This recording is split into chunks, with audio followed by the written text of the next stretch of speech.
Hey you guys, welcome back to the channel. It's Trey, and I want to talk about the Superman Son of Kal-El #5 because it came out and I read it, and it's just a awkward story, to be honest. Like, if you really think about it, it's just nothing but an awkward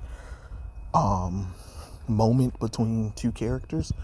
I mean, the story is fine. Is Superman, well, Jon Kent, being overcharged, and he's trying to run and save everybody as much as he can while pushing himself, not realizing he's only half Kryptonian. So he does get a little bit of the human fatigue, and he's running around trying to save everybody and worrying about everybody but himself. And of course, he gets to Jay Nakamura's place, and he's so tired, he's exhausted, his powers are overcharged, and he kind of passes out. And that's where we get the whole awkward kiss thing, you know what I'm saying? So basically, ladies, come on now, if a guy had said any of this stuff to you, you probably would have been like, I don't know, I'm about to have to walk away. So basically he was like, hey, I don't need you. And John was like, thanks. He's like, I mean, with my powers, I can't be hurt. You feel like you have to protect the whole world, but you don't have to protect me. I'm the one person in the world you don't have to worry about. And then they kiss, and then he said, right. And then he gives him his cape and flies off. And it's so awkward, especially after Superboy just wakes up from a 8-hour sleep. No, a 9-hour sleep, because Jay put noise cancellation headphones on. I don't know Jay like that, where I would trust to sleep there at his place. You know what I'm saying? Like, the character hasn't shown me enough where I need to believe in this character. This character is going to be a great character, and he's a potential love interest. All we know is that they're dealing with a person called Bendrix. I don't know. I didn't read the book. I stopped after issue #1, to be honest. And it's not really much of a good story, to be honest. It's not much of a story there. And it's such an awkward kiss. Like, I'm sorry. I know if this was a heterosexual thing, most people would have got mad if the man had did what Jay did to John, and I'm all for representation, but all it proves is how forced and unnatural this relationship is, and this entire story about bisexual Jon Kent. Because, I mean, he just says what he says and then kisses John. It comes off as a predatory tactic, to be honest. Like, there is no moment where I believe that that's what John was feeling at the moment. He was just overtired, he was overexhausted, and then you kissed him without, consent, to be honest. Because, like I said, if this was a man doing this to a woman, everybody have something to say. You know what I'm saying? So you can't do it just because it's the LGBT community. Because if it was still two girls, I have the same feeling. Or if a woman did that to a man, it's still the same feeling. It comes off awkward. And I know some people are gonna be like, oh, it's supposed to be reminiscent of Action Comics #5, when Superman and Lois shared a kiss. But you're talking about 1940s to, you're comparing a 1940 comic book to 2021, and 2021 sensibilities have changed. Like, we've evolved and grown. Go back to when Lois and Clark first kissed. I forgot, was it Man of Steel, I believe, in the 1980s run, when they rebooted the continuity and restarted the entire DC universe. That's what you want to do if you want to look at a kiss that's between Clark and Lois. You know what I'm saying? Don't compare it to a 1940s kiss, because the 1940s, and especially the Golden Age comic books, they're weird. They're weird. And there's nothing wrong with them, but it's weird. So you can't compare the storytelling of then to now. You know what I'm saying? If that makes sense. I'm not trying to be mean to anybody who read the book. I'm not being mean to anybody who liked this, but it comes off as pandering. It comes off as forced. It comes off as they didn't really have a plan. And reading it, it doesn't feel like he have a plan. Like, go and read Tom Taylor's Injustice or Deceased. When he have a character kiss or they have romantic moments, you can feel it. I didn't feel it between it. I'm seeing a sketchy dark room, and Jay Nakamura was like, oh, you're awake. And it just feels like a predator moment where it's just like, get the hell out of there. You don't know who he is. You don't know what he wants with you. I understand they're trying to create the mood, but it didn't feel like the mood. It felt more like, oh my God, get the fuck up out of here. Because you got to. You got to get the hell out of here. It doesn't make logical sense why, you know, Jon Kent would just accept this kiss from this boy that he doesn't know anything about, you know? And I don't see anything. I don't see the chemistry at all. Like, trust me, I've looked at Midnight and Apollo.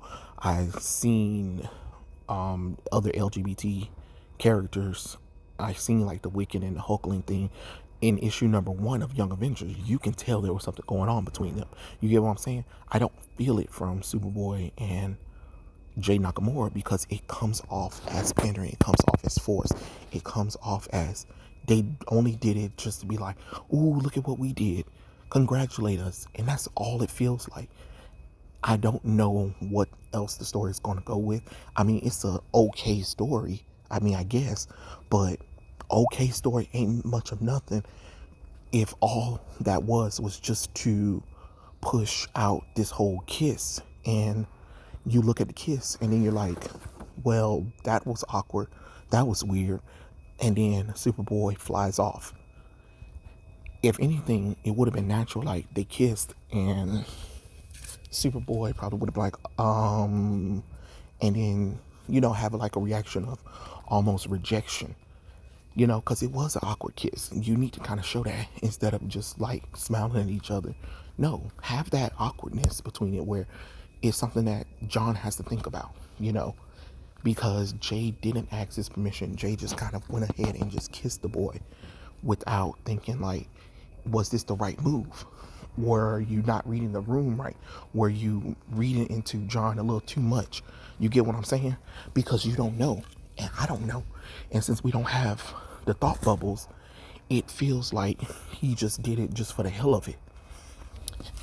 It'd be different if we had the thoughts of Jon Kent, like, oh, Jay looking cute or something like that, and I want to do Jon like me or whatever and stuff like that. That's the kind of stuff you need to show. That's the kind of stuff you need to kind of sense, because in the pictures, I don't see it. All I see is somebody creeping up on Jon Kent and using him. Because to be honest, I feel like Jay Nakamura is using Jon Kent for whatever means. I don't know. I don't really care, but it doesn't feel like Jay is good for Jon Kent. And that's just the God honest truth.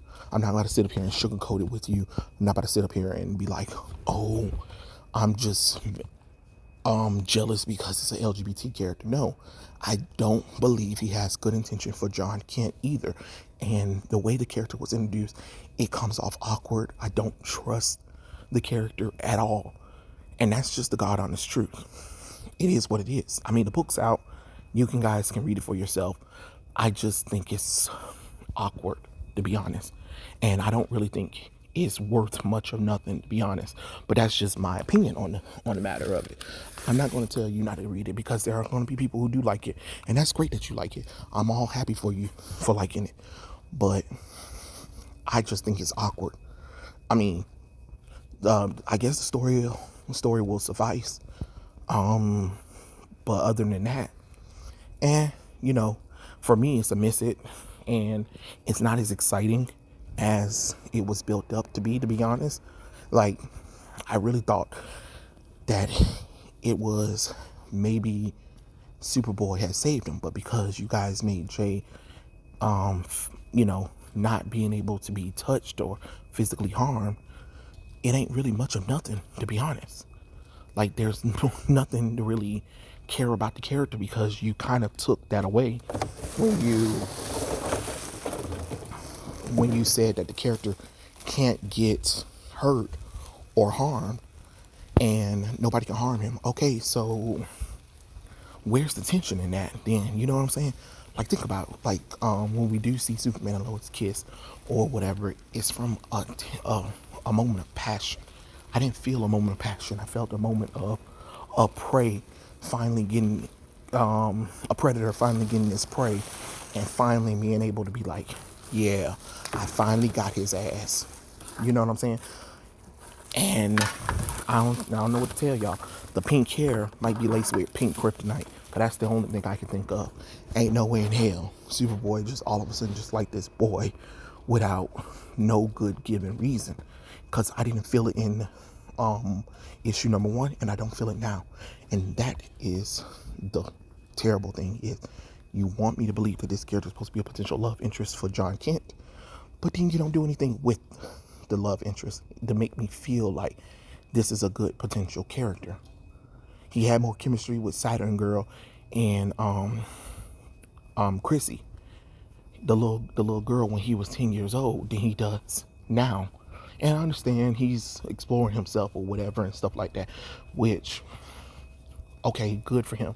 But if you really want to do something really cool, is sure, he might explore something, but then realize that that ain't what he wants at all.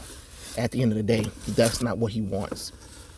You know, make it where, excuse me, make it where the character tried it, he didn't like it, or it wasn't for him, and that might be it. And never bring up his bisexuality or his bi-curiosity ever again, to be honest.